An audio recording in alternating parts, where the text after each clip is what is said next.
pleasure to welcome you to tonight's lecture by Timothy Snyder, who actually needs no introduction, but I would be really not playing my role as a host properly if I were to fail to say a few words about him. Before I do that, and before Tim's own lecture on Ukrainian history as world history, 1917 and 20 to 27, I just want to give you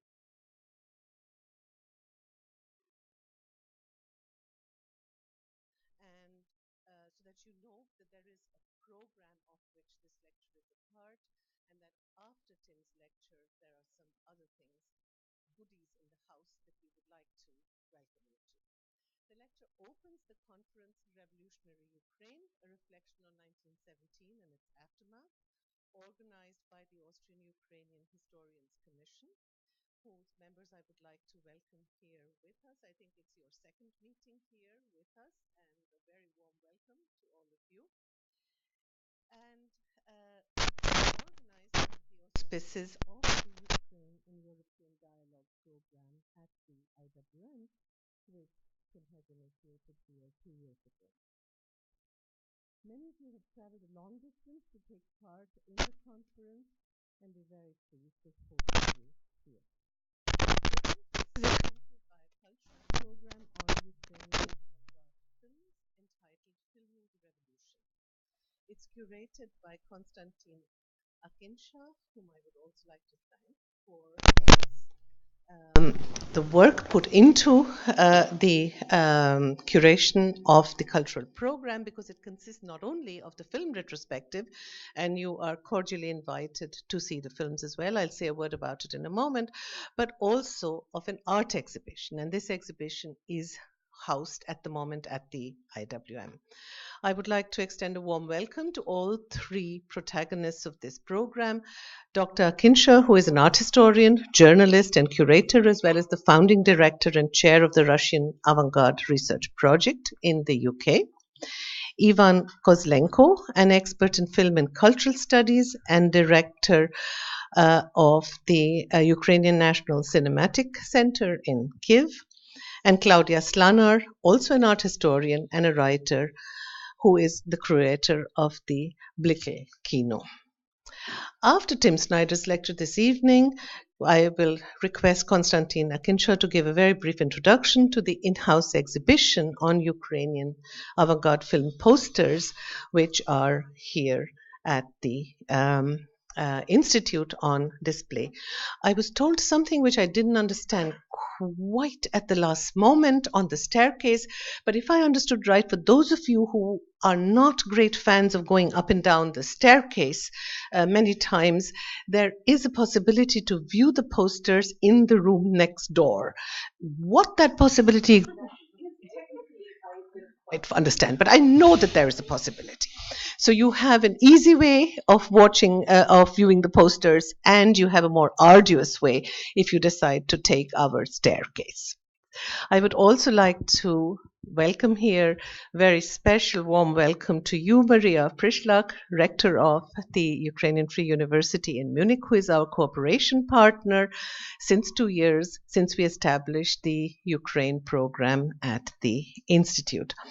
The second part, as I said, of the program, Filming the Revolution, takes place at the Blickel Kino at 21er Haus. It's on Sunday, 15th October, and also on coming Wednesday, October 18th, with screenings of Ukrainian avant-garde films from the 1920s, as well as, of course, conversations with the three protagonists whom I've just mentioned.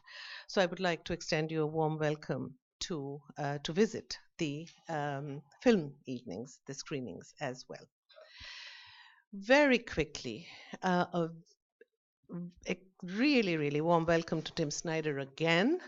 And we hope we're going to see much more of him and of Marcy next year, because they're going to be coming back to the IWM. As most of you know, he is a permanent fellow of the Institute. Many of his most important books in the recent years have been partly written at the Institute, and we have had occasion to present many of these books here as well. He's not only among the leading American historians of Europe, but he's also a well known public intellectual, well known for his groundbreaking work on the history of Central and Eastern Europe, and especially on the Holocaust and totalitarianisms in Europe. But more recently, his interest has shifted to questions of contemporary politics. Many of you may have seen his last book on tyranny, and the new book, he tells me, is also about the decline of the West, but he doesn't want to call it the West. So I'm not going to give you the title because it's a secret, but that'll be the next talk we will feature here by Tim. He teaches history at Yale, where he has Bud White, who's in professorship of history. In 2017, that is this year, he won the Guggenheim Fellowship, a very, very prestigious fellowship in the US, in the course of which he will work on another new book project, this time titled Brotherlands. And for those of you who know Bloodlands, you will realize that there's a resonance here. But Brotherlands is a family history of the modern nation. The landmark book, 2010, Bloodlands, Europe Between Hitler and Stalin, as I just mentioned briefly, I'm very, very proud, was written partly at the IWM. Black Earth, The Holocaust as History and Warning, published in 2015 as well. And as I said, his last book on tyranny, 20 Lessons from the 20th Century, has already been translated within the year into 35 languages and received as much critical acclaim as both Bloodlands and Black Earth. So Tim, welcome back, and we hope to see you for much, much longer next year. So we're not going to let you fly in and out so quickly. Okay.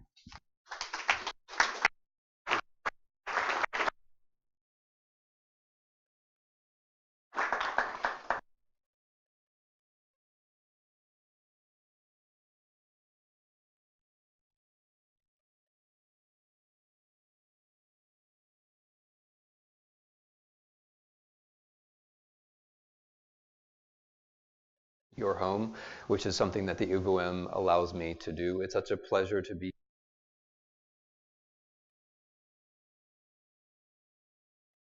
there. Yeah.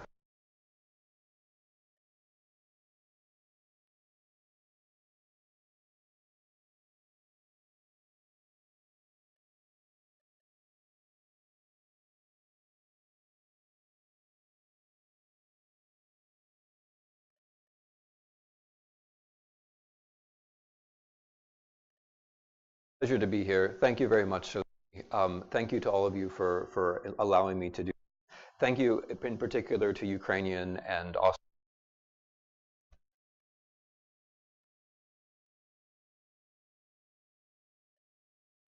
The Ukrainian-Austrian Historical Commission. One of the nice things about these commissions that is you have to learn to be a diplomat. I want to thank in particular Wolfgang Müller for taking up the Austrian side of this work. For those of you who do not know him, Wolfgang Müller is a leading historian of Austrian and Russian history.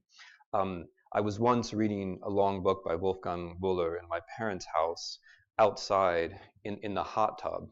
And my brother, who was German speaking, walked out of the house, gave me one look and said, "Aber du darfst nicht den Wolfgang Müller im Jacuzzi lesen." And that is precisely the kind of historian that Wolfgang Müller is. He's not the kind of historian that you should be reading in the hot tub. He's a leading historian who we're very happy to have. And thank you, Wolfgang, for joining this initiative, which is a small part of what Kate Younger and Tanya Georgienko have been doing here in the IWM within the framework of our Ukraine in European Dialogue program, which I'm very happy to be a part. My little role in this weekend's events is to give you a brief talk about Ukrainian history as global history, with general reference to the revolution of 1917 and with general reference to the present day.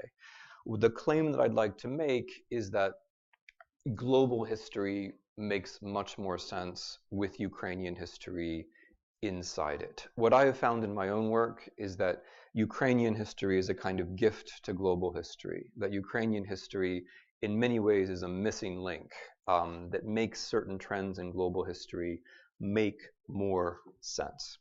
Let me start with the revolution of 1917. There's a wonderful quote about the revolution, the French Revolution, from Chiang Kai-shek, the Chinese revolutionary, when asked whether the French Revolution had been a good thing or a bad thing. Chiang Kai-shek said almost 200 years afterwards, "It's too soon to say." Right? Now, like almost every famous quotation in history, that one is probably false. Just so you know, like the percentage of epigraphs in books, which no one actually ever said, is very high. Chiang Kai-shek actually never said that it's too soon to say, but nevertheless, that falsehood contains an important truth. The history of revolutions comes around and around and around and around again. What I'd like to do with 1917 this evening is consider the way it thought about history with the way that we think about history. What I'd like to do is begin with what the revolutionaries of 1917 thought they were doing with history, and then end by trying to make sense of the century in a way which is different from how they would have made sense of it, although it has some commonalities. So what did the revolutionaries of 1917 think about history? What did they think they were doing with history? So this is one of the ways that the revolution of 1917 is alien to us, because we are in a culture of nostalgia and commemoration, right? We are in a culture of superstitious reverence for years of round numbers. We are in a culture where anniversaries are so important, they actually affect the real world. And if you don't believe this, consider the war in Ukraine in 2014. The way that the West reacted to the war in Ukraine in 2014 was materially affected by the fact that it was the 100th anniversary of the outbreak of the First World War. And hence the metaphorical force of the beginning of the First World War was applied to how we reacted to 1914. We said, let us be cautious. Let us make sure we know what is happening. Let us not hasten to act. Let us not be the first to fire the guns of August, and so on. If the war in Ukraine had been the anniversary of Munich, presumably we would have reacted in an entirely different way. Because we have this, no, because our culture has become such a culture of commemoration. Memory has displaced history to such an extent. I would go so far as to say the superstition, the pagan superstition of round numbers, has replaced historical enlightenment to such an extent that it actually affects the choices that we make in the real world. So I just say that by way of introducing the point I want to make, which is that in 1917, the revolutionaries were not saying, what does 1817 mean for us? In 1917, the revolutionaries, the Bolshevik revolutionaries, were thinking about history as something that moved forward according to certain rules, which were understandable and which they perhaps understood better than others, and which perhaps they understood well enough to move history along further. That history was known, it had laws, they were its scientists, and perhaps also its technicians, in the sense of being able to turn those gears a little bit faster than they would have otherwise. If that's true, where does Ukraine fit into a history seen in that way? These are subjects which my colleagues will talk about in greater length, of course. I'll just talk about them very briefly. But if you think about history that way, Ukraine becomes central to the making of a Soviet state. After the revolution of 1917, the civil wars, in plural, fought on the territory of the old Russian Empire were fought centrally in Ukraine, whether it's the Red-White Civil War or whether it's wars involving Ukrainian armies, again in the plural, whether it's the war involving Poland, centrally fought in Ukraine. If you're a Soviet state builder, Ukraine is the major national, let's call it, problem which you are confronting in the 1920s. If you are Stalin and you're completing the political revolution of 1927 with the economic and social revolution of 1928 with the first five-year plan, Ukraine is also a critical, if not the critical place of revolution. It is where collectivization will fail or where it will succeed. This is how one thinks about Ukraine if one thinks about history as something which moves forward and is being accelerated. What might we say today? I want to suggest a different view. I want to suggest a view which is neither history as commemoration, which I think it's not, nor history as acceleration or technique, which I also think it's not. What I want to try to do today is suggest more gently a way that Ukraine in 1917 or Ukraine today, Ukraine in the last century, helps us to make sense of modern history or global history as we see it. And the suggestion that I'm going to try to make is that Ukraine is not exceptional. I mean, this is, sorry, I'm just picking out Ukrainians in the crowd now. I don't have to pick them out because I could just look to see how they reacted to that sentence. It's not that I knew them personally, it's that I could tell. Not that Ukraine is, and then there are the Ukrainian cosmopolitans who are like, oh, whatever, right? Like Boris, yeah, of course, I'm fine. That Ukraine is, the point, the way I want to press this argument is by saying that Ukraine is hypertypical. That Ukraine is so typical of major trends that it gets buried by or buried in these trends. And that if we can pull it up and see it for what it was, then these trends begin to make more sense. So the claim is that Ukraine is hypertypical of three basic moments in the last 100 years or so of history. And those moments, and I'll go through them in order, but those moments are first, the encounter of nation with empire. Second, the creation. Stop it with the shrugging. It's very distracting. The creation. So when something goes wrong, you just have to smile calmly, like nothing's wrong. Yeah.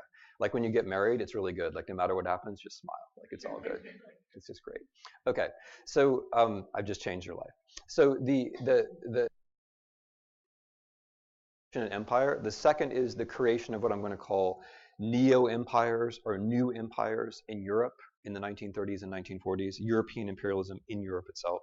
And the third moment is the encounter of the European Union with states. I'm going to take those as being three moments. So nations and empires, new empires in Europe, and the European Union and states. And again, my idea here is that Ukraine is so typical of these moments that if we look carefully at Ukraine, then we see the moments, and then the whole history starts to fall into place. Okay, so first example, nations and empires. Now, the first move that I need to make here, or the first claim that I want to suggest to help it all make sense, is that we have to bring the two ways that we see, the two different ways that we see imperial history together. The first way that we see imperial history is that we see it as Europe and everybody else, right? So if I say global history, most people would think, okay, that's Europe, as it were, against everyone else. That's colonialism coming out from Europe, and then anti-colonialism coming back into Europe from Africa or from Asia or from Latin America. That's one way to think about empire and nation, the global way. And then there's another way, which is seemingly completely different, which is the national way, where you're Polish or Ukrainian or you're Serbian, and you think, well, nation and empire means my nation, one nation, and a local empire, right?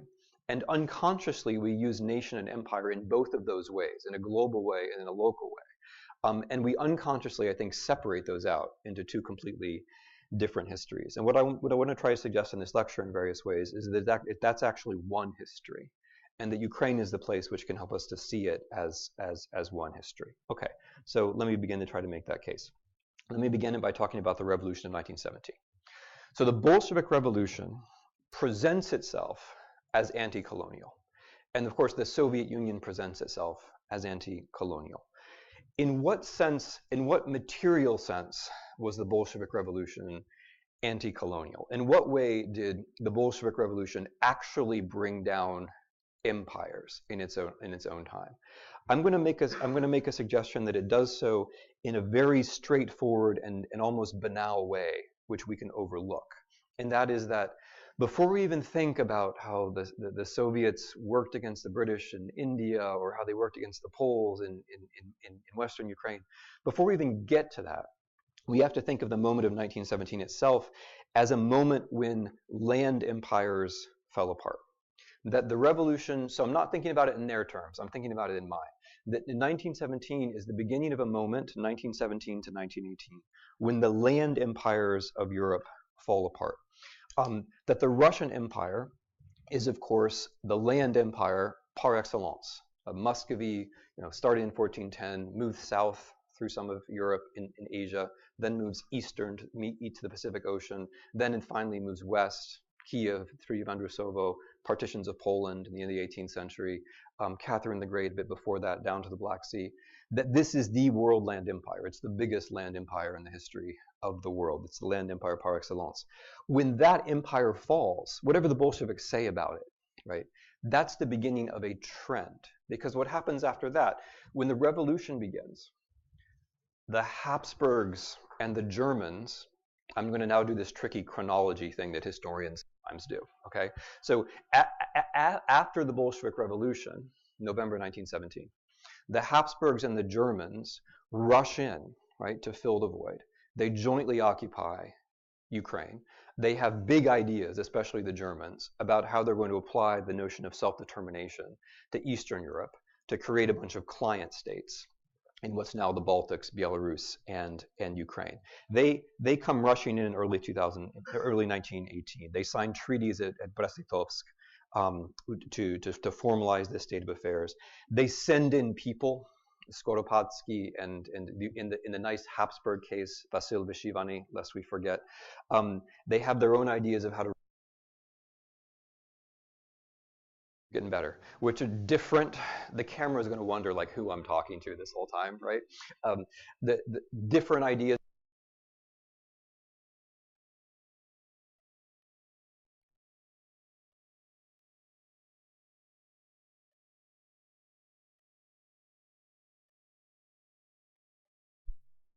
Had come up with this very characteristic idea that they were going to find all the Ukrainian officers and give them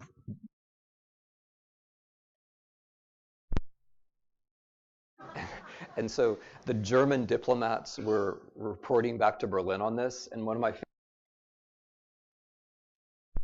of one of these telegraphs, and it says, "Why don't we ever think of things like that?" Which so beautifully like distinguished the Austrian, the German policies, like then and forever. So this is early 1918, but while this is playing out so nicely in early 1918 in Ukraine, a bad thing is happening from the point of view of the Habsburgs and the Germans in France, which is that hundreds of thousands of American soldiers are arriving in France, and the war is going to be fought, won and lost, not in Eastern Europe, but in France and Western Europe. The Americans, for every German soldier who dies, there's a period of weeks where for every German soldier who dies, he's not replaced by a German soldier, but by an American soldier, right? The German soldiers are dying by the tens of thousands, and the Americans are arriving at almost exactly the same rate. So the Germans lose the war on the Western front, which means that the end of the Russian Empire is followed very closely by the end of the German Empire, right? It was a Reich. It's followed very closely by the end of the Habsburg Empire, and of course the end of the Ottoman Empire as well. So the way that this is an anti-imperial moment is different from the way the Bolsheviks present it. What they do is they set off a cascade of events which leads to the end of territorial empires in Europe as such. And this distinction now I want to make. For me, this is the great accident of European history. Like history, one thing that history is about accidents and noticing that they're accidents and accepting that they're accidents. So if you write novels, they're never accidents, right? If you're Chekhov and there's a gun in the drawer, it's because you put the gun in the drawer. That's not an accident. That doesn't count as an accident. If you're a social scientist, there are no accidents, right? There's only data. And if it doesn't fit your model, you just like push it completely off the scene, completely. Social scientists smile, and some of them boo. But if you're a historian, you say, yes, there are contingent facts, there are accidents. And I think for me, the most important contingent fact or accident of European history in the 20th century is this. The land empires go first. The land empires go after the First World War. The maritime empires go after the Second World War. And that is a coincidence. It didn't have to be that way. It just was. Right? So in the First World War, the Americans, by that point a maritime empire, the Americans come in, rescue the British and the French. And so the British, the greatest maritime empire in the history of the world, they survive. The French, also a big maritime empire, they survive. The Portuguese, the Spanish, the Dutch maritime empires all survive, right? The empires that go are the land empires. Why is this so important? It's so important because it means that we're now going to see an experiment with a nation state in Europe. Okay, and here's the first place where I want to say Ukraine is hypertypical. If you look at the West Ukrainian National Republic, if you look at the Ukrainian National Republic, you just see a blip, right? A very brief moment of political activity between, let's say 1918 and 1922, and then it's over before you know it. And if you're a Ukrainian, this can seem like a tragic moment. If you're a historian of the nation state, you can look at this in a different way. You can say that is actually typical because all of these attempts at forming nation states after 19 failed fast. They all failed fast, right? None of them lasted for more than 2 decades. And I mean, from the point of view, I'm just going to say from the point of view of like a whole era, the difference between lasting for a year and lasting for 20 years is not that great. So that Ukraine as a state doesn't last for very long is also true of Austria, Czechoslovakia, Lithuania, Latvia, Estonia. It's true of all of the new states that are formed after the First World War. They're all done the latest. It's also true, by the way, of many of the nation states that had come to be into the 19th century. They're not going to last until the Second World War. The experiment with a nation state is not going to work out. Now, I'm just going to take a step back and dwell on that for a moment because it's a very important point. The point is that Ukraine as a nation state that doesn't work is hypertypical, right? It's not an exception. It's actually the rule performed at its logical extreme. So let me just take a step back and consider the logic of this a bit longer. Let me just take a step back to the 19th century for a moment and consider the nation state as such. So when I say nation state, okay, this is like a call and response rap. So when I say nation state, you say France. You don't have to actually say France. But when I say nation state, you say France. We've all been trained to say France. When we say, I mean, there are other things, like if I say éclair, if I say love, you'll say France. We have all these associations with France, none of which are true except éclair. No, I'll give them that. I'll give them a lot of pastries. But the nation state, they have nothing to do with. France was never a nation state. I mean, it's fun to say État-nation, right? And then you say, isn't it interesting how the French say state-nation instead of nation-state? And then you say again, État-nation, right? But they've never been a nation state. Before 1789, they were an empire, and after 1789, they were an empire with slightly different regimes in the middle of the empire. They haven't been a nation state. They made that up. It never happened. This is typical, by the way. No, it didn't, right? They were never a nation state. This is typical. All the West Europeans have this issue, basically. Like they teach their children that they were nation states, which is a total fable. It didn't happen ever. Never happened. In the East Europeans, at least it happened for a few weeks, like in Ukraine. But for the West Europeans, it never happened at all, which makes it a fable. Okay, so if you want to look for the nation state, Greece, Serbia, those are nation states. Romania, 1878. Bulgaria, 1908. These are nation states. That is where the nation state comes from. It comes from the anti-colonial, notice the word, the anti-colonial movements of the Balkans against the Ottoman Empire in the first part of the 19th century. Which anti-colonial movements lead to, I got to watch, I should use it. Which anti-colonial movements lead to a challenged empire, right? So nation states can challenge, bring them down. They can even bring them down. But what they can't do is provide an automatic replacement to them. So if we look at if you look at the logic of the nation state in the Balkans and in Eastern Europe, you see an overall pattern, which is this. These nation states that are first formed, Greece, Serbia.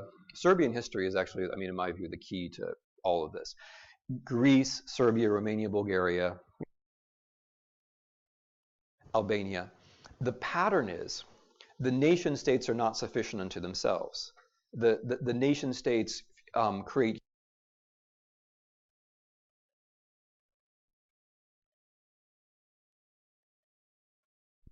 not one, but 2 empires.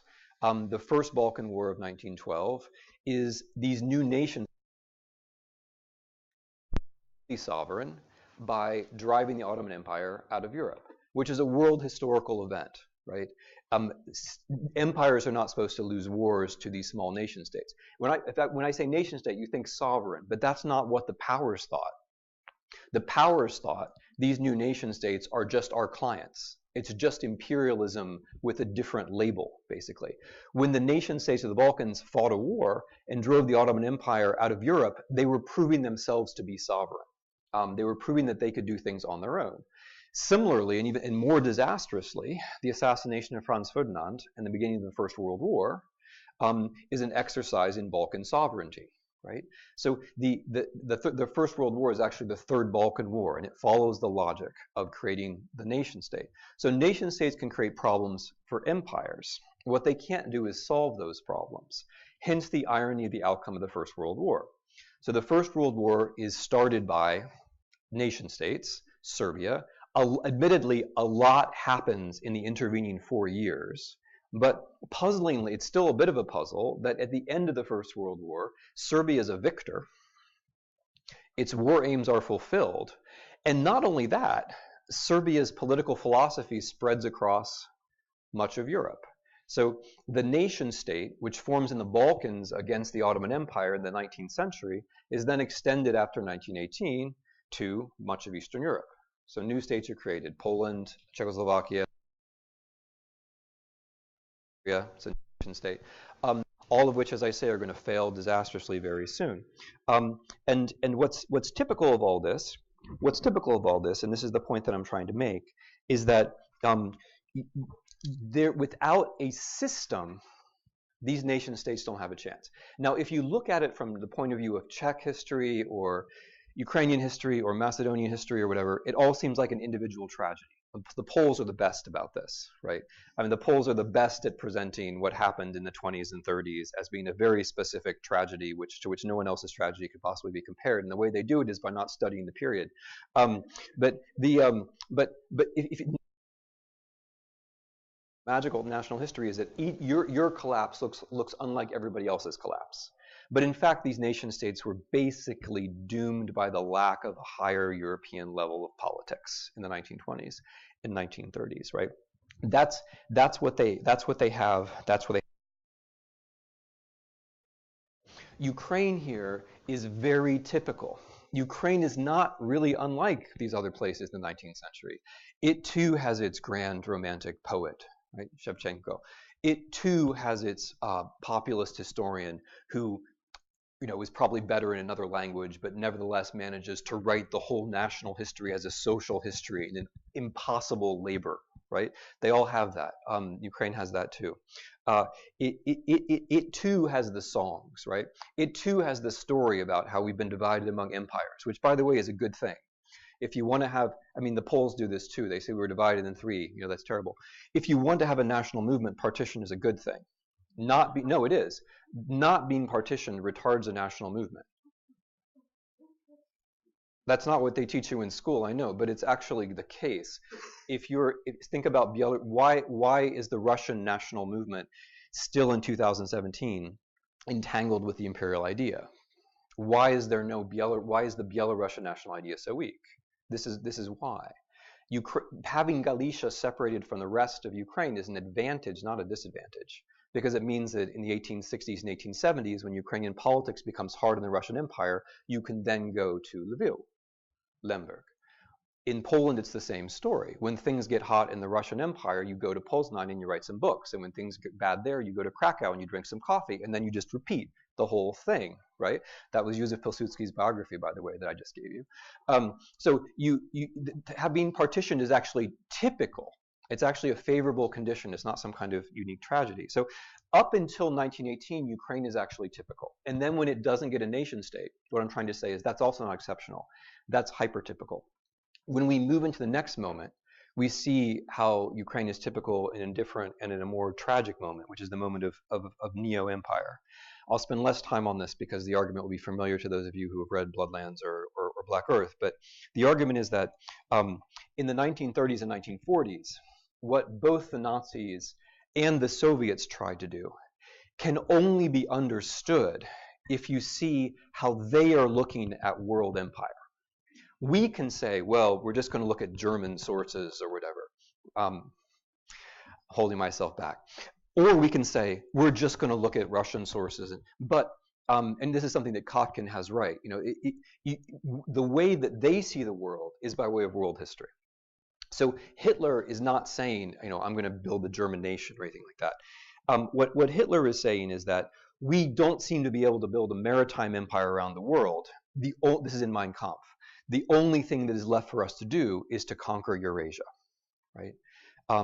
Stalin is not saying socialism in one country because I like the one country. Stalin is saying, this is 1928, the time of the beginning of the first 5-year plan, Stalin is saying we need a policy, I'm quoting now, of internal colonization.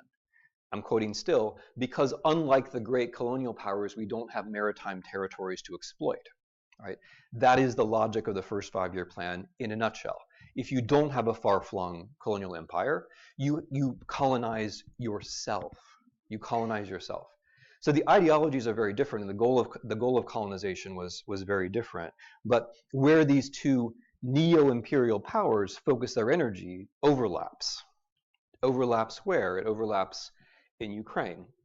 In the first 5-year plan, which of course affects the entire Soviet Union and is painful all over the Soviet Union. But in the first 5-year plan, 1928 to 1933, one of the major goals is the control of Ukrainian black earth and Ukrainian grain stocks. And because that is central, dekulakization in Ukraine is particularly harsh, requisitions targets are particularly high, and when collectivization doesn't work out very well, Stalin moves in the second half of 1932 to a political account of why this is failing. This is an argument first made by Terry Martin. And that political explanation of the failure of grain requisitions leads to a much greater famine in the boundaries of Soviet Ukraine than would have happened otherwise, somewhere between 3 and 4 million deaths. When Hitler is thinking about building a German empire, he is also thinking predominantly of Ukraine, controlling the black earth of Ukraine.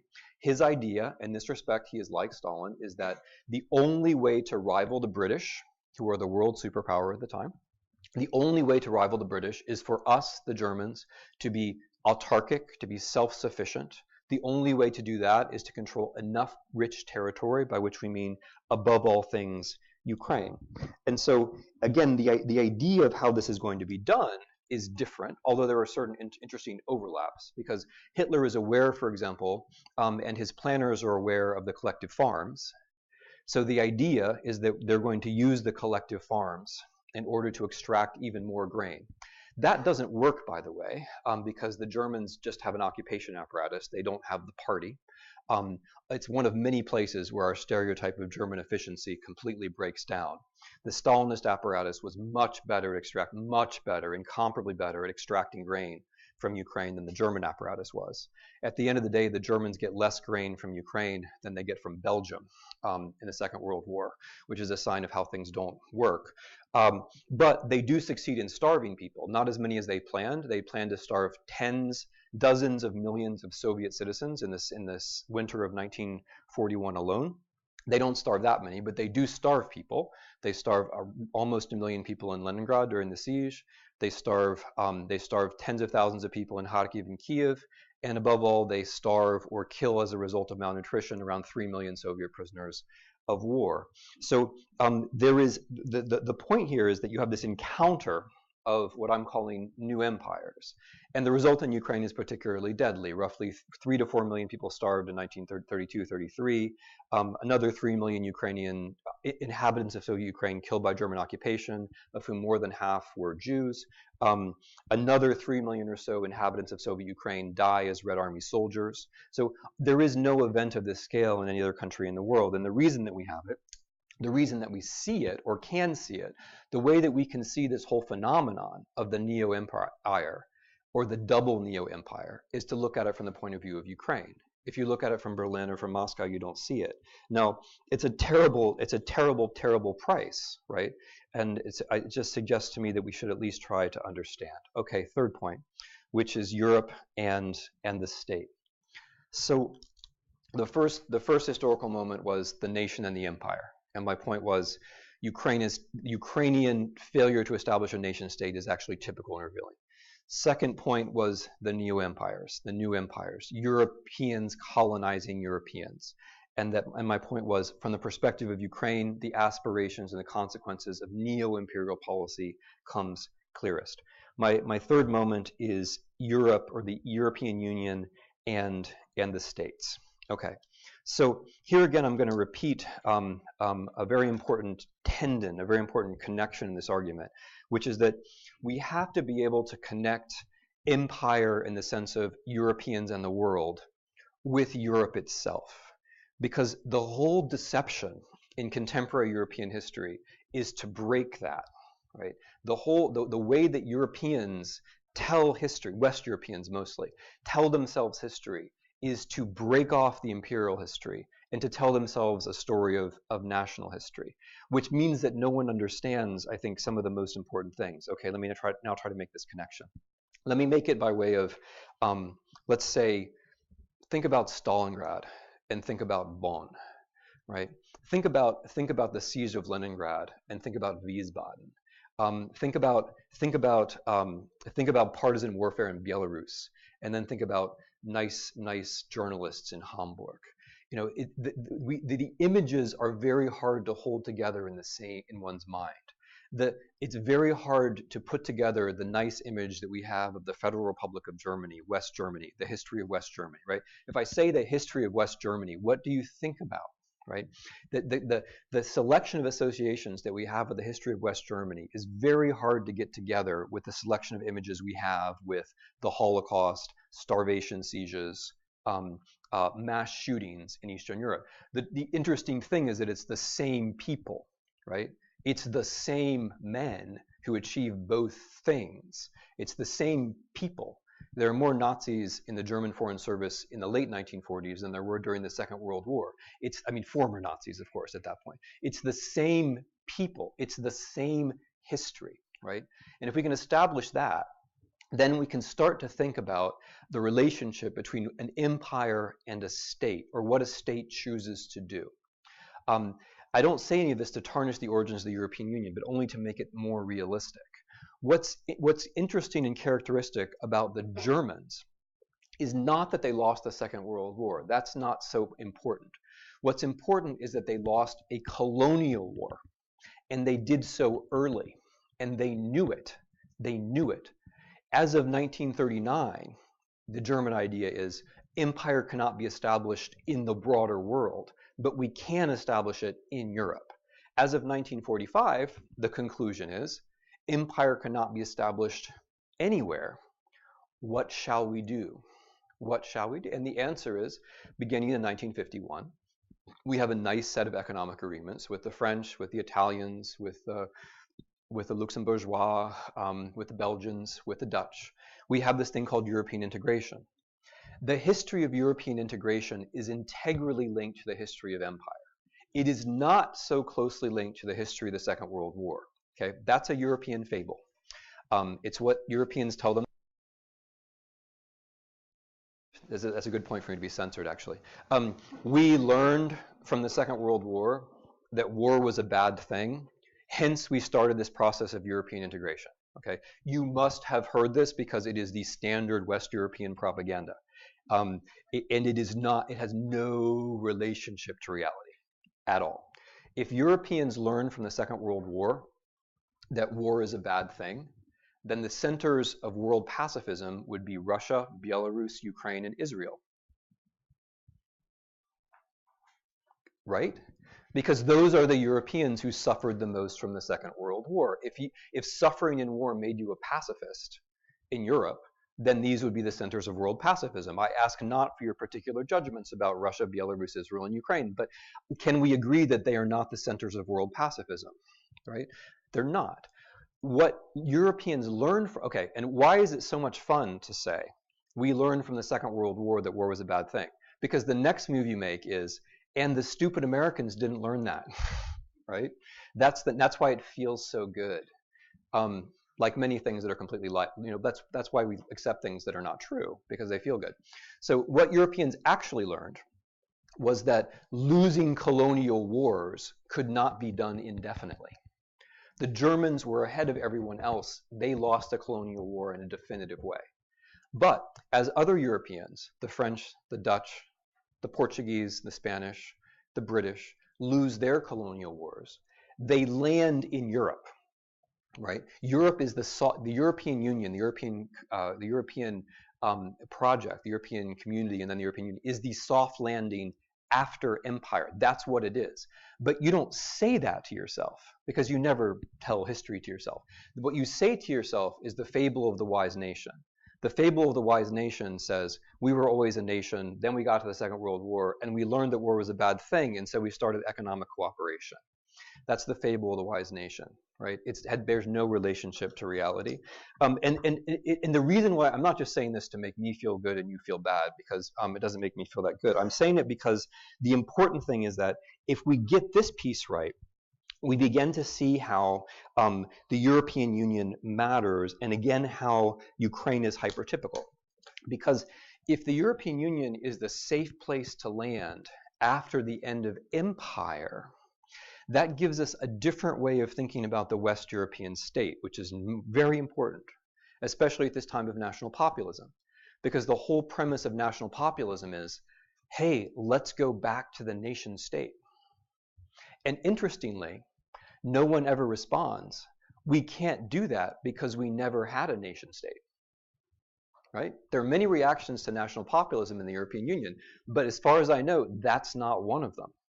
And the reason why is that all Europeans, right, left, center, whatever,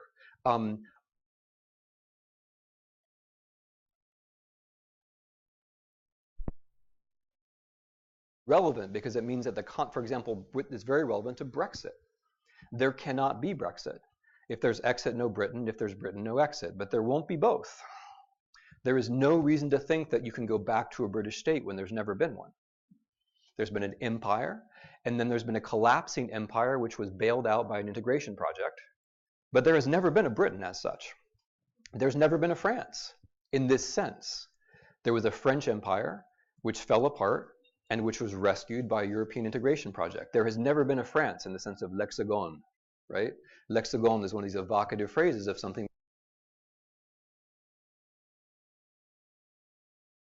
populism in Western Europe. But it also has major implications for how you think about Eastern Europe.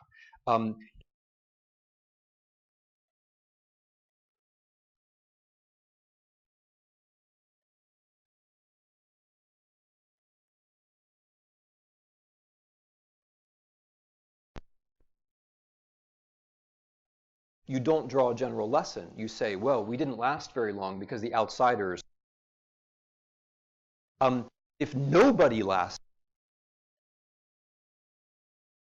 it has to be that there's a systemic problem.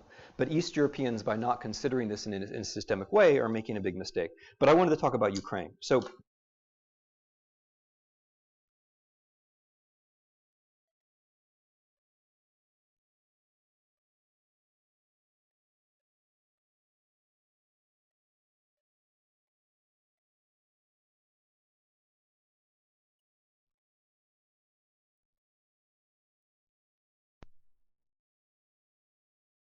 Bulgaria, 2013, Croatia, the last enlargement. The EU is where you go for a soft landing after empire in a different way, after leaving somebody else's empire. And the very interesting thing about the European Union, I think its most interesting achievement is that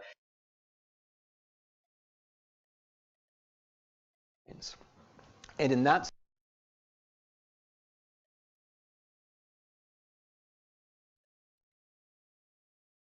if anything, because what the European Union does is it doomed nation states created after the First World War with the places that were still maritime empires after the First World War. In other words, if we look back 100 years from today, if we consider the European Union from the point of view of 1917 or really 1918, what it has done is it has brought together the doomed nation states of Eastern Europe with the places that back then were still empires and seemed like they would always be empires. That's its historical achievement. It's the peace settlement of the First World War. That's what the European Union is. Which slowly brings me to, if it is correct that the purpose of the European Union is the rescue of on the Maidan make perfect sense, because the logic of the protests on the Maidan was something like, Ukraine has a problem with the rule of law, that is, the essential problem of state building. It could use a little help from the outside, or more than a little. The Union will be a push in the right direction, which, if you are a Ukrainian, I can juggle them if you do. If you want. If you're a Ukrainian revolutionary, your situation seems specific, and understandably, I understand that. But it's part of a more general political trend. The European Union rescued all of these states. After it rescued them, the nations take it for granted, and they keep telling themselves the fable of the wise nation. The fable of the wise nation is that the nation was always there and it made good choices. Any story about how something is always there and made good choices should be suspicious, by the way. But I'm talking about relationships, but you don't have to laugh at the joke. Thank you for bailing me out, Wolfgang Muller. The point is that Ukraine is a specific example, maybe an extreme one, but of a general situation. The EU also bailed out the French state. It also bailed out the German state. That's what it did. It made the European state possible. So if Ukrainians on the Maidan seemed like they were doing something exotic by campaigning for the rule of law, that is only because the rest of us had forgotten the entire point of the European integration process, which I'm afraid is what happened. So you see where this argument is going. Ukraine in 2014 is also hypertypical, because Ukraine faced greater costs or did more things for the same basic gains that everyone else was getting, namely the rescue of the state. So I'll just say one word in conclusion, and then we can talk. I said that I'd talk about revolutionary history and commemorative history and just history. So the argument in this talk has been not about commemoration, right? I'm going to try very hard in this year never to talk about commemoration, because I think it does bad things to us when we talk about commemoration, unless it's with art, in which case it's fine. It's not a work about how history is a science that can be accelerated, right? That's not what I'm talking about either. I'm talking about history as a kind of horizontal process in which there are connections that we see if we look horizontally, if we look to the side, rather than just looking down a national narrative. I'm talking about how global history only makes sense if we're able to look both at Europe and beyond Europe at the same time, and that the convenient division between Europe and beyond Europe actually prevents us from seeing the things that are essential to Europe itself, I think to Europe's great peril at this particular moment. And my point is that Ukraine in particular is the place which allows us, if we look at it closely, because it's so typical, because it's so intensely typical, is a place that allows us to see the general phenomenon, whether it's nations or empires, whether it's the creation of new empires in Europe, or whether it's the European rescue of the nation state. That's been my case. Thank you for listening to it.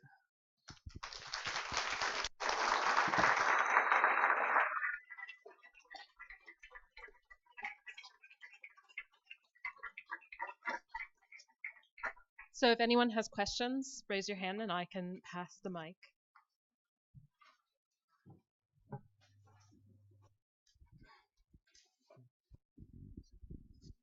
If you could just say your name. My name is Artem. I'm a visiting fellow at IWM, and I'm also a Ukrainian. So I'd like to ask you a question about in what sense you understand Ukraine, modern Ukraine as a nation state. Is it enough to say Ukraine is not Russia? Is it enough to say Ukraine is Europe? And to conclude that Ukraine is a national state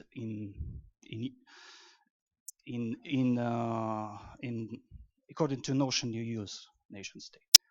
Thank you very much.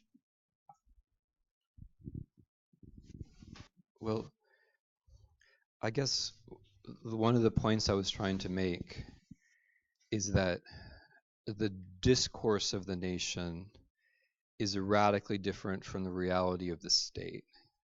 So when the state is achieved, um,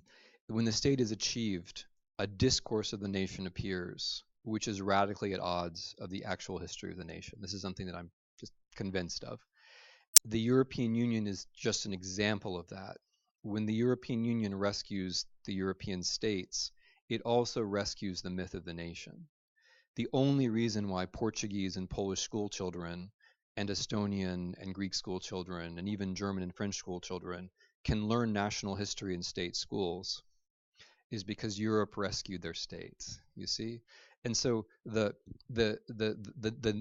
fables that we're able to tell ourselves go almost 180 degrees against reality. They don't acknowledge their own necessary conditions.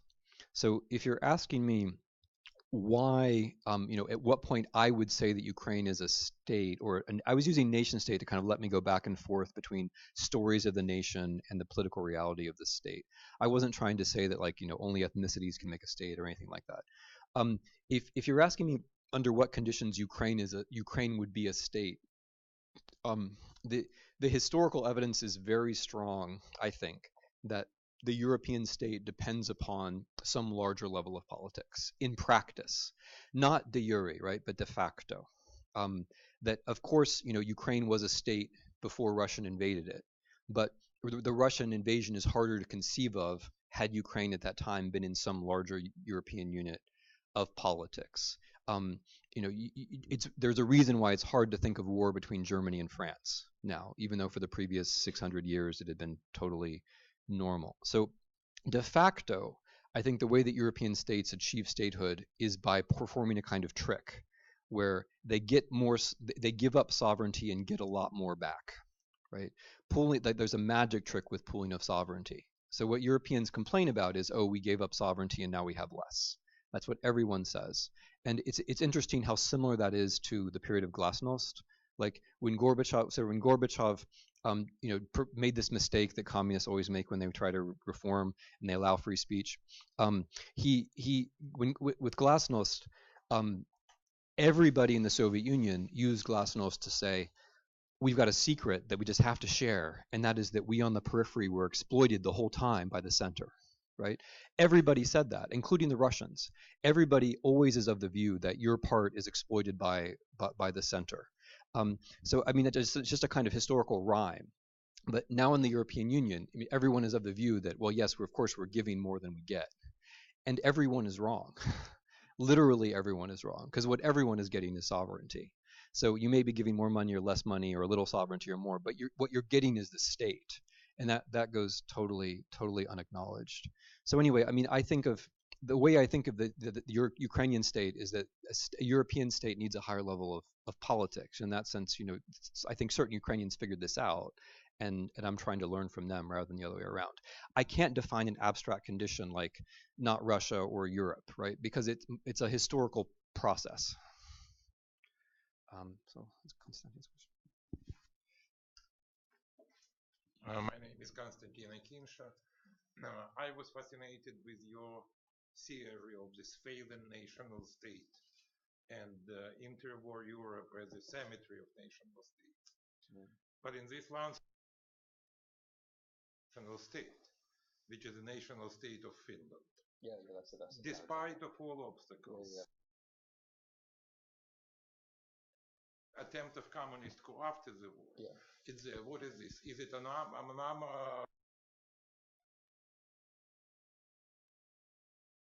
Yeah, I'm happy when the conversation goes to Finland because because I think you're right. I think it's an exception. I think it's an anomaly. I mean, there are other ones like Iceland. There are exceptions to this. But the core of my argument is that almost all of the new nation states fail, which is it's a pretty interesting general rule that we don't notice because of the national history. There's a particular Lithuanian tragedy or Polish tragedy or what have you. But we don't usually say, the Western Peace Settlement was to establish nation states, and every single new nation state that we helped to establish was killed within 2 decades. That's, we don't like to think of it that way, but that's what happened.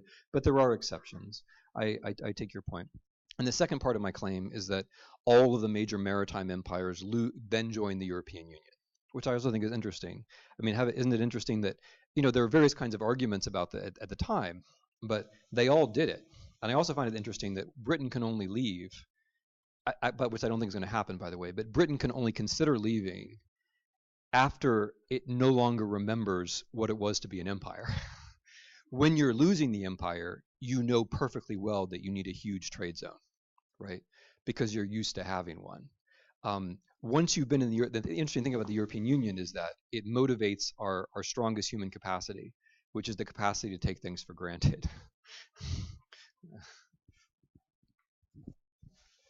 My name is Annika Weidemann. I work for the European Union.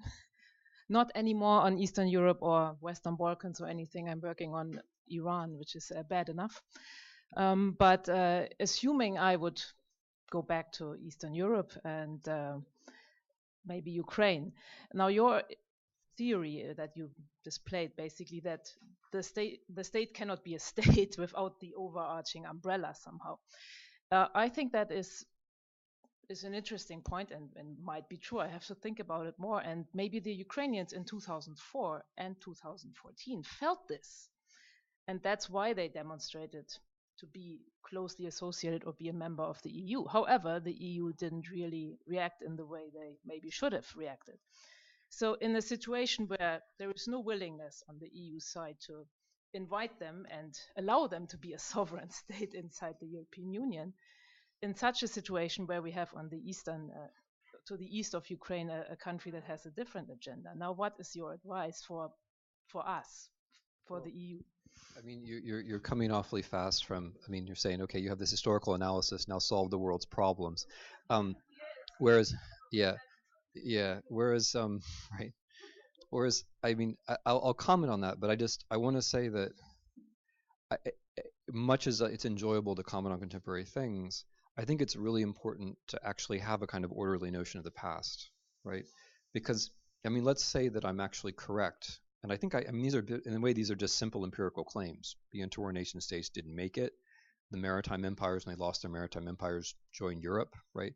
I'm telling the story in a very different way, but the empirical claims are not really controversial. I mean, when I give this talk just to West Europeans, and I say the thing about how you never had a nation state, I always give them 15 seconds to think about it. Like, I just stop, because that's how long it takes to realize, oh, yeah, I actually never had a nation state. But it's interesting that that West Europeans think that they did, until you actually confront the proposition directly. I did this in London, and I did the 15 seconds, and they were like, oh yeah, right, because they never did, but they all think that they did. And that I'm trying to say, like, that itself has political significance. And I think, the most that historians can really do, or artists actually, or all of us who are trying to, like, show things, to pursue truth, I'll say it naively, the thing that we can sometimes do is make certain political mistakes less likely. So you say, Europe didn't react to Ukraine the way that it should have. I mean, I personally think that if Europeans had a different understanding of how the European Union came about, they would have been more sympathetic. And that's as far as I can. That's probably more helpful, and that's as far as I can really go. Because the way that the Europeans reacted to Ukraine displayed no understanding, I think, of how their own union came about. Right?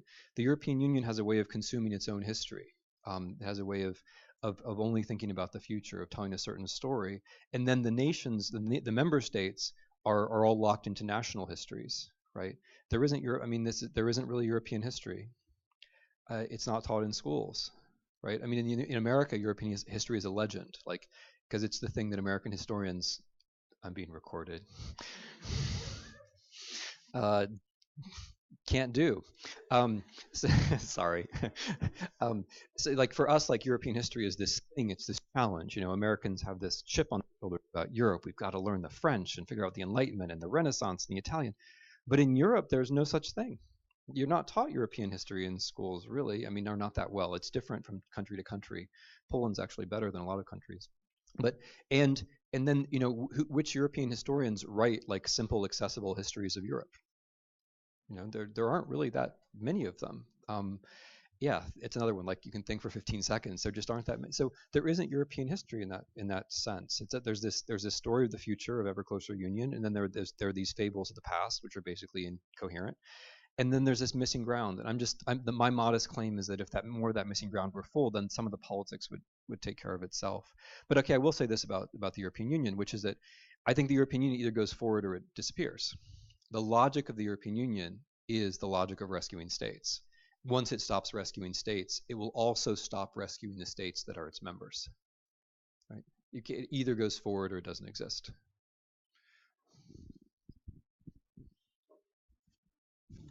Dardis McNamee, Metropole.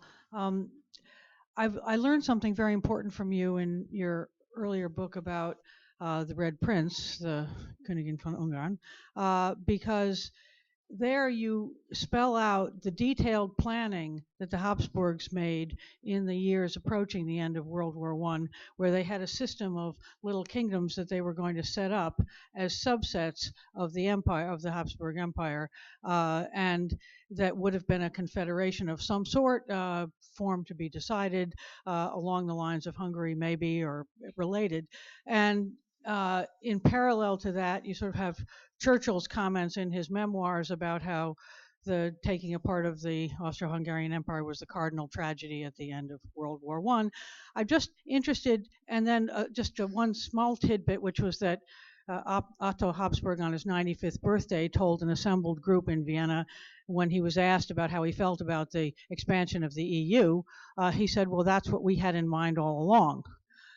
And with all those things in mind, what the parallels that you must understand much better than the rest of us between that plan that they had and what we now have, and what implications there may be for how we should understand the problems we're going to be facing in view of that history.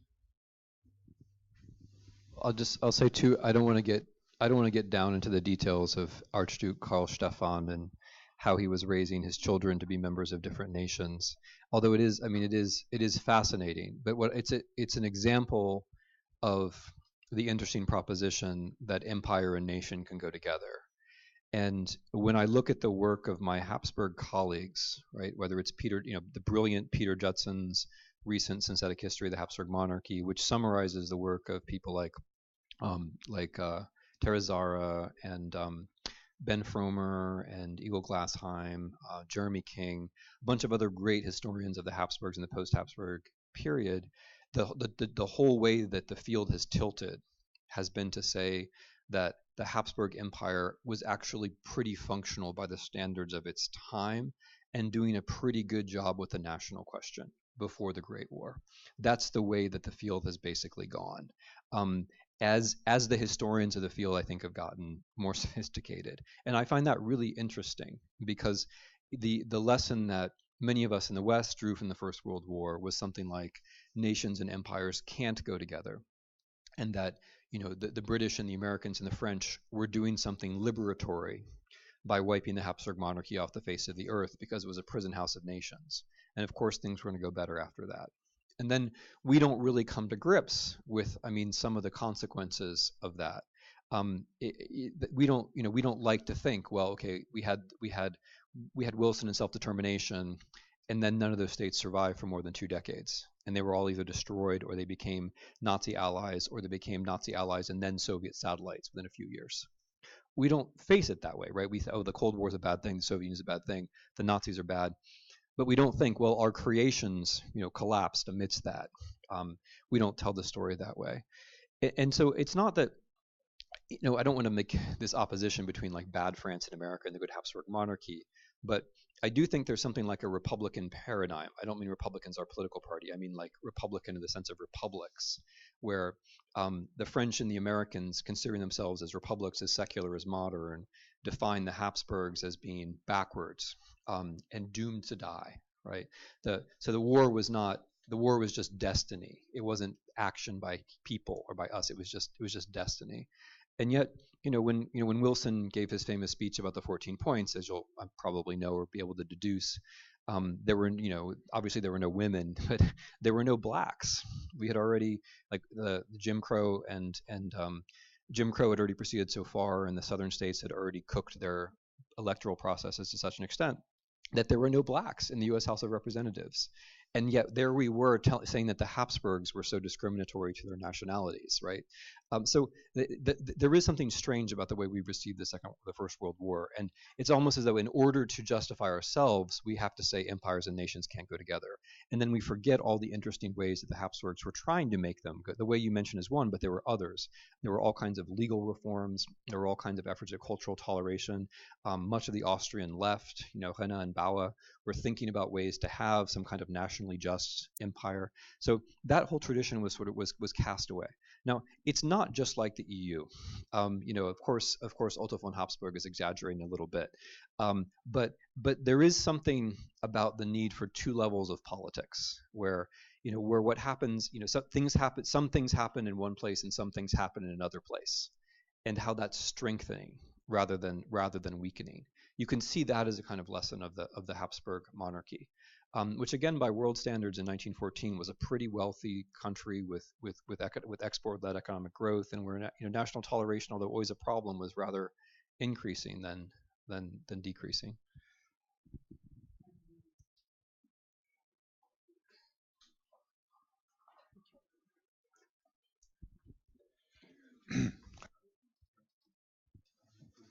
I guess Panok is my name.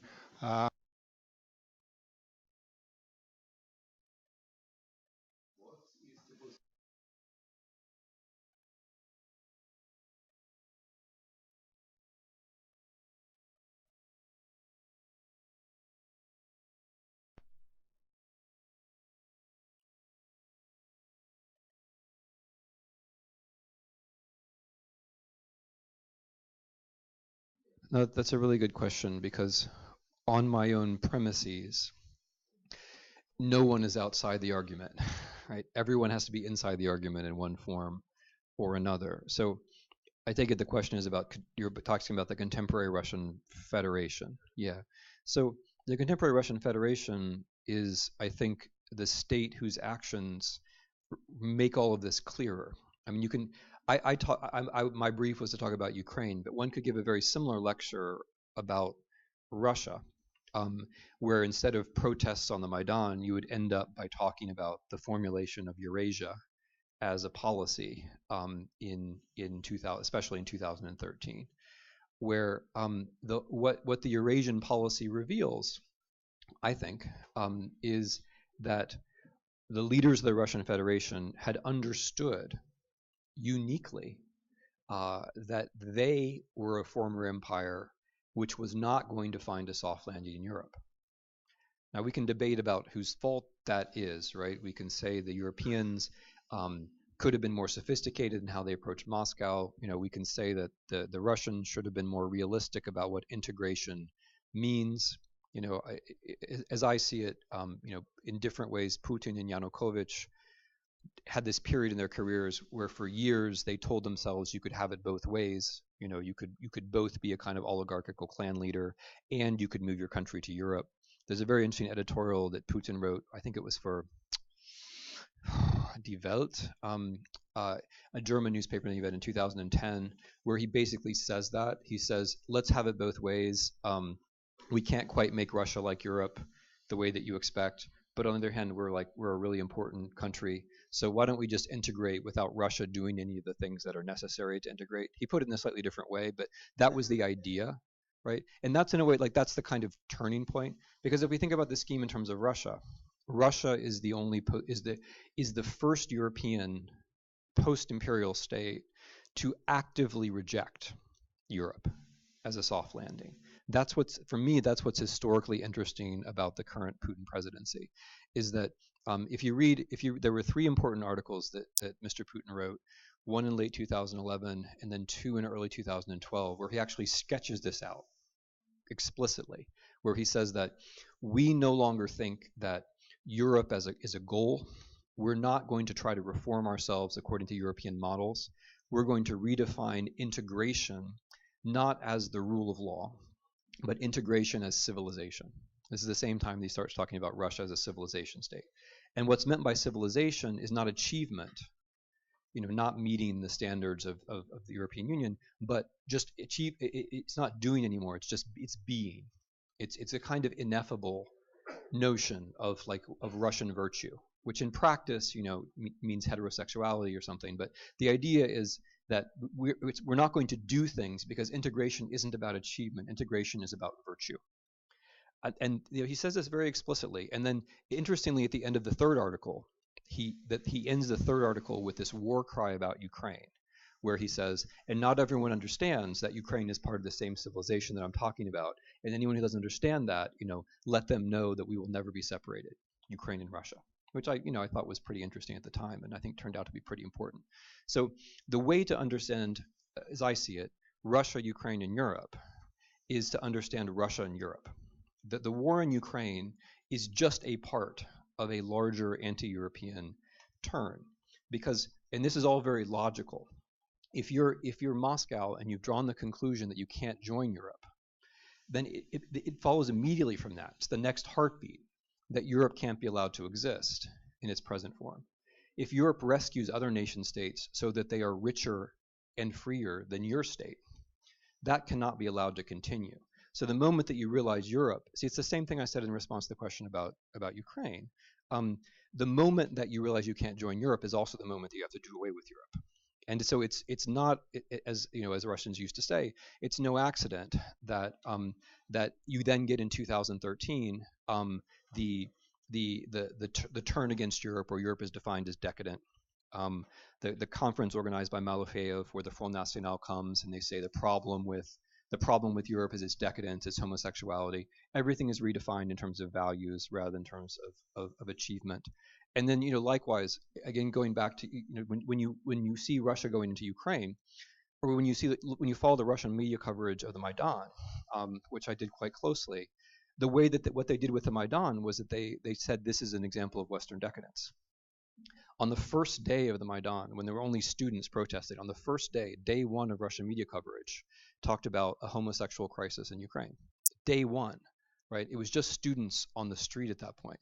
They were already talking about a homosexual crisis in Ukraine, and it just goes on like that through November and December. It gets more colorful as they have more time to think of stuff. But Ukraine is phrased in these civilizational terms. And the civilizational terms are fundamentally about how the European Union has no right to exist. So for me, it's all one story. And so when I say that what's interesting about Ukrainians is in the protesters on the Maidan understood history in roughly the same way that I do, you see that's also true about Russians in the Kremlin.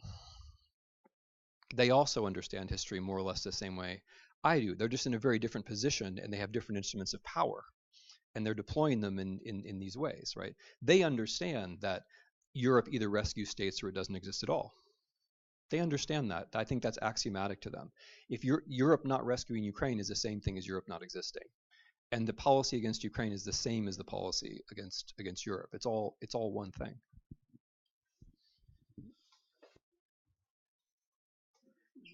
Oleg Hilnitsky. I'm not a historian. I'm a literary scholar. That's very modest, Professor Hilnitsky. My question is: you mentioned that for a state to survive, it needs a higher level of politics, and I grasp that. I understand that as far as Eastern Europe is concerned, as far as Ukraine is concerned. But I'm wondering. Certainly, Britain and France had a high level of politics. Could they not have survived states without being rescued by Europe, by the EU idea?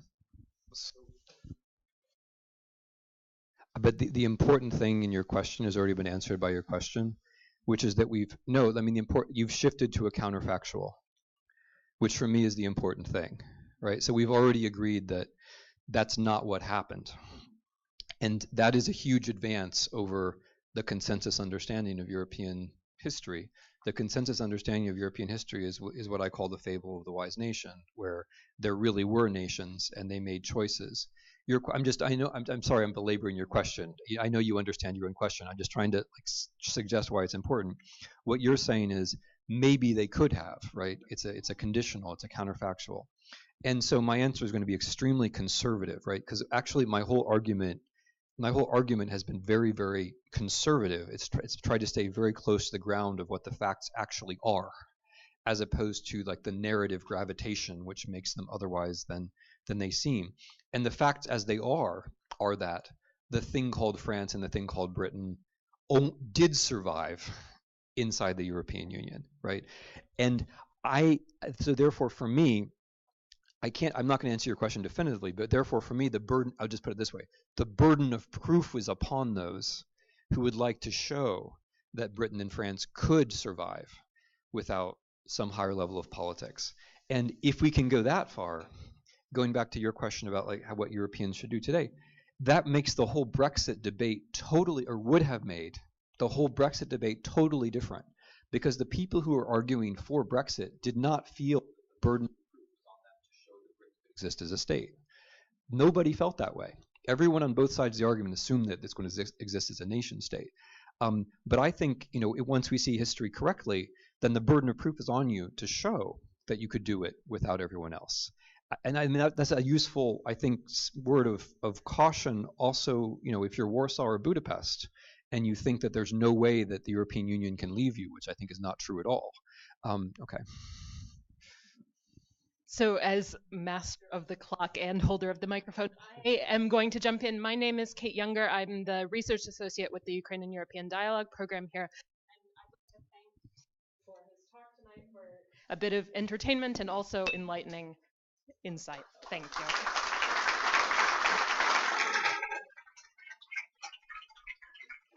Thank you.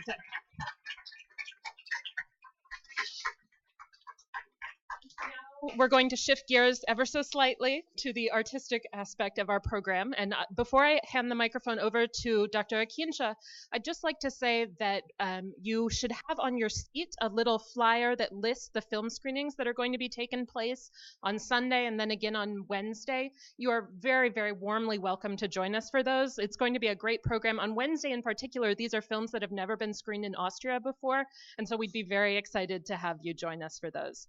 The last thing I would like to say is that if Konstantin's brief talk now whets your appetite for more, on Monday, Ivan Kozlenko will be giving a seminar at 4 p.m. here in the library on a similar subject, and it's a great opportunity to hear from the director of the Dovzhenko Center, who we're really honored to have here. So thank you. And now I will pass it over to Konstantin. Thank you.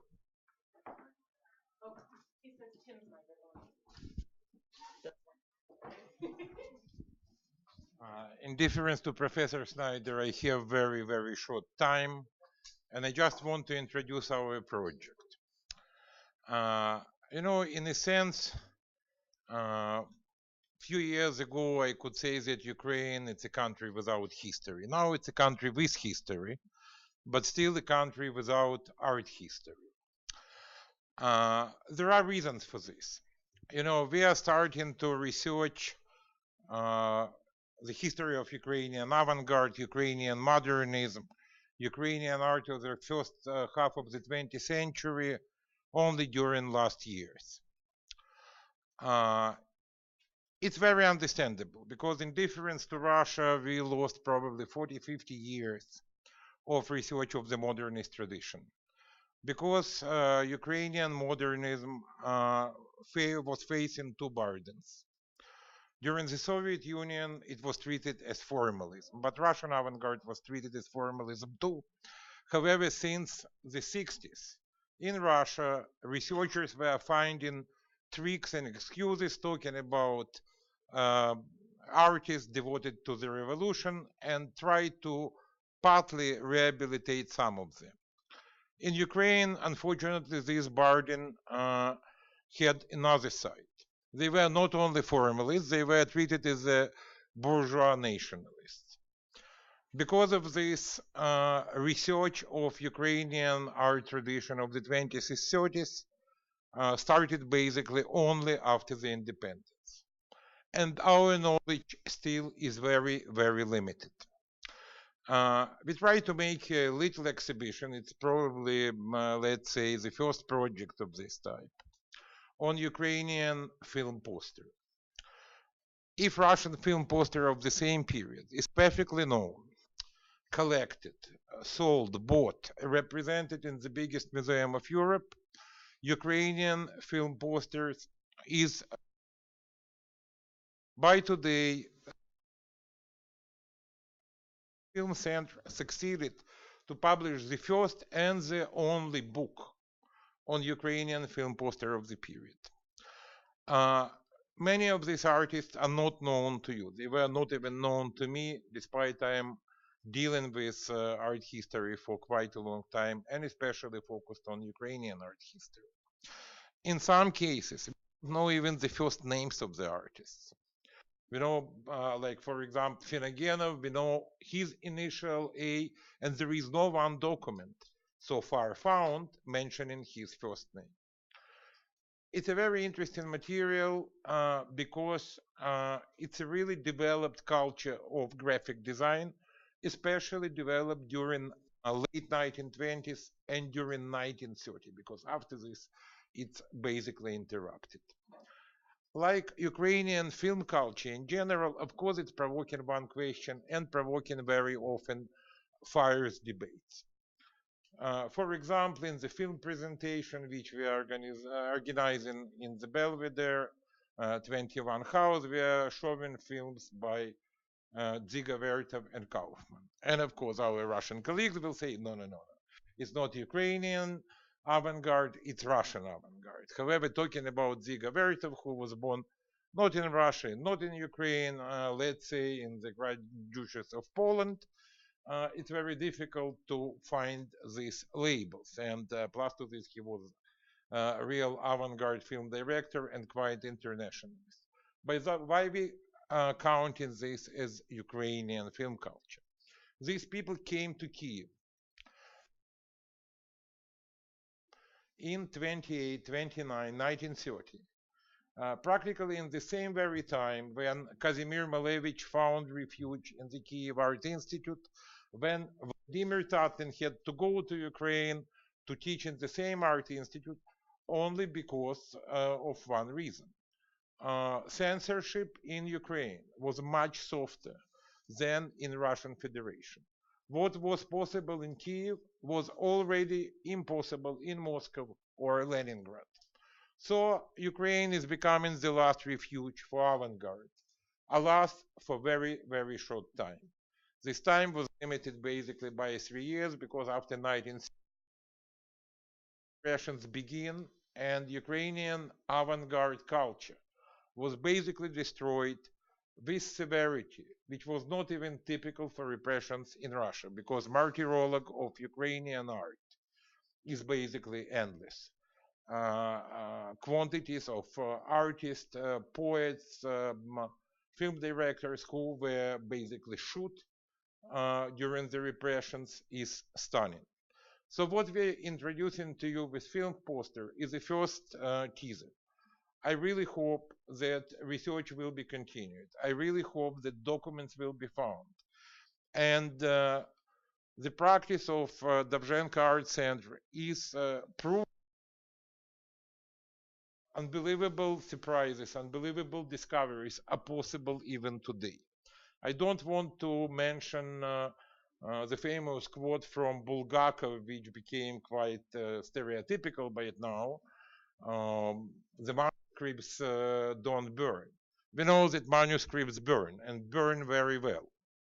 But sometimes surprises are waiting for us. For example, Dovzhenko Film Center succeeded to find, and we have to be grateful to Ivan Kopenko, who was leading this operation, the disappeared film.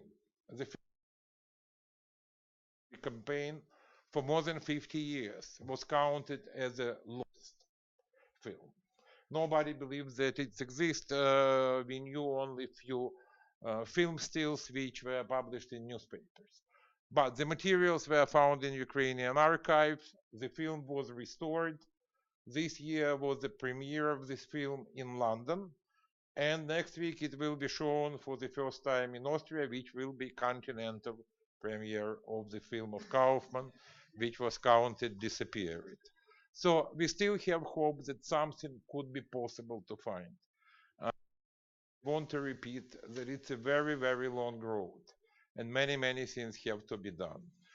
enjoy the exhibition. Look at the posters. Some of these artists are artists of high international quality, like, for example, Ibrahim Lipnitsky. There are artists with unbelievable personal stories.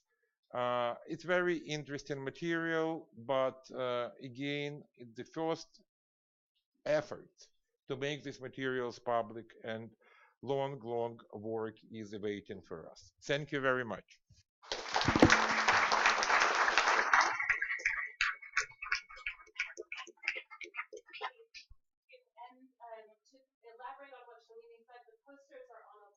The big screen in the meeting room, which is next door, and you're also very warmly welcome to go up and down the stairs and look at them. And there's wine and cheese in the cafeteria. Not show real posters in this building. We have reproductions, but we try to make them as realistic as possible.